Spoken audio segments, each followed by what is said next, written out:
Okay, I got a 96 GMC with 6.5 turbo diesel. My power steering pump is leaking, so I'm going to put a video on how to change that. Power steering pump is right there. First thing I'm going to do, won't be able to do all the stuff on camera. And besides that, it's usually kind of boring to watch it. First thing I'm going to do is I'm going to remove this shield right here, the fan shield, because it gets in the way a lot. And then when you go to remove this shroud, there's 3 screws up here, or bolts, one here, and one here. And take those out.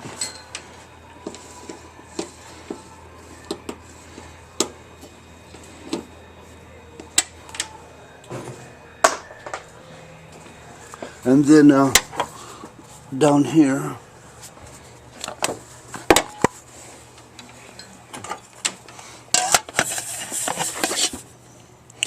looks like there's 2 on this side and 2 on this side. They're probably all 10mm, like the ones on top were. I believe I can probably take them out with this T-handle. Yep, T-handle reaches. I'll get back as soon as I get there. I got the bolts removed, and probably already noticed if you're doing it. The battery cable is supported by those bolts too. Right there.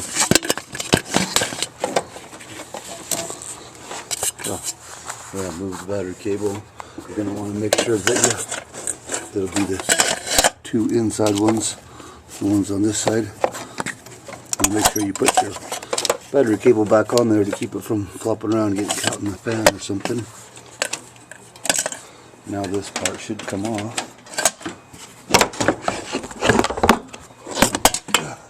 Okay, now we remove this still. It says caution fan.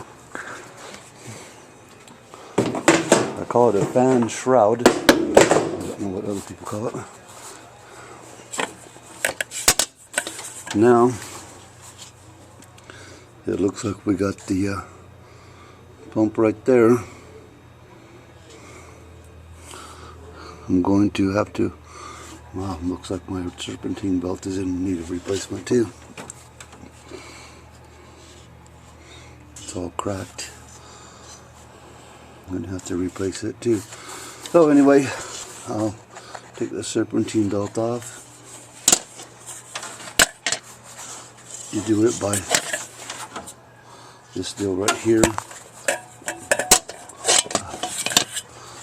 This deal here is a serpentine belt tensioner.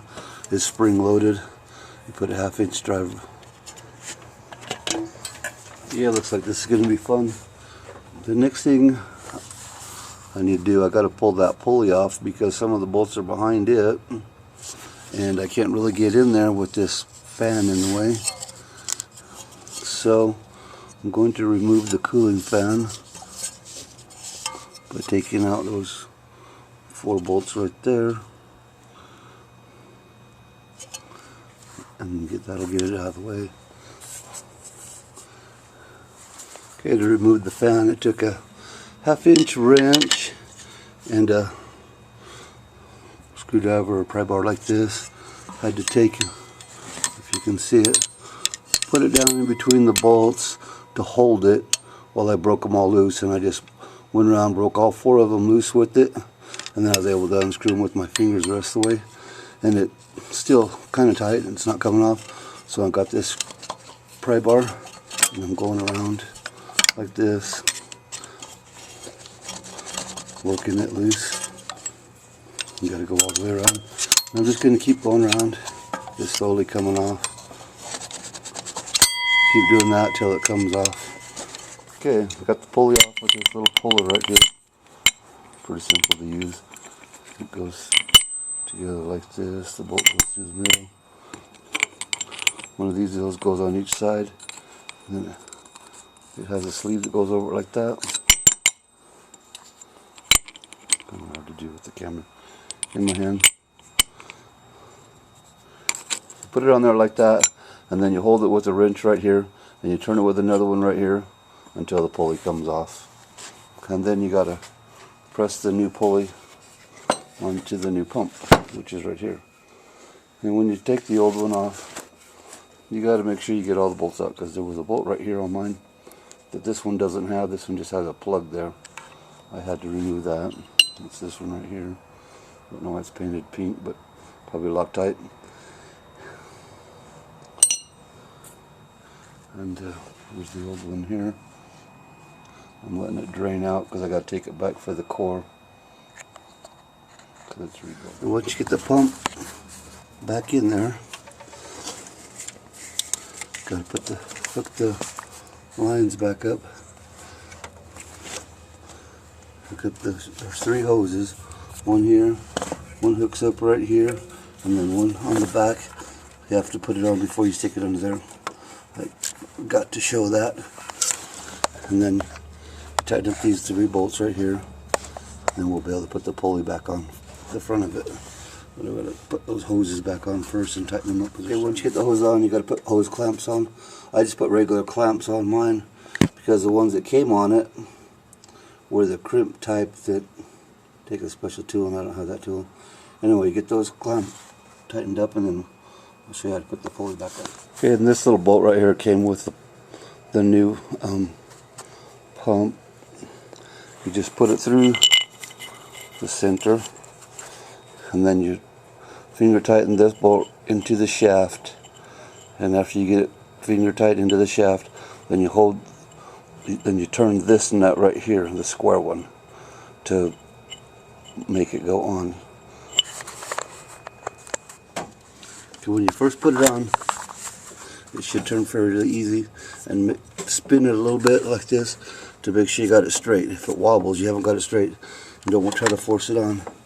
And you should be able to turn the square nut with a wrench and hold the pulley with your hand for a little while until it gets on there a little ways, and that way you'll know that you got it straight. If you have to hold it with another wrench right away, then you'll know you haven't got it straight. Then you tighten that nut all the way down until the pulley's all the way on. Then you pull the bolt out and then make sure you got it flush.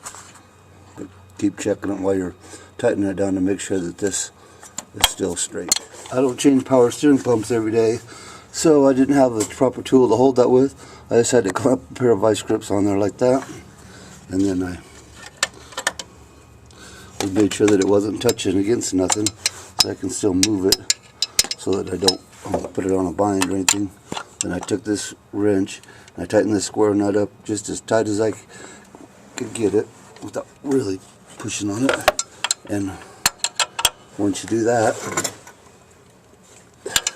when you think you got it tight, then you pull the bolt back out and take it off of there and see if the end of it's flush. Okay, I've done that up about as tight as I could, and it feels like it's flush right there. So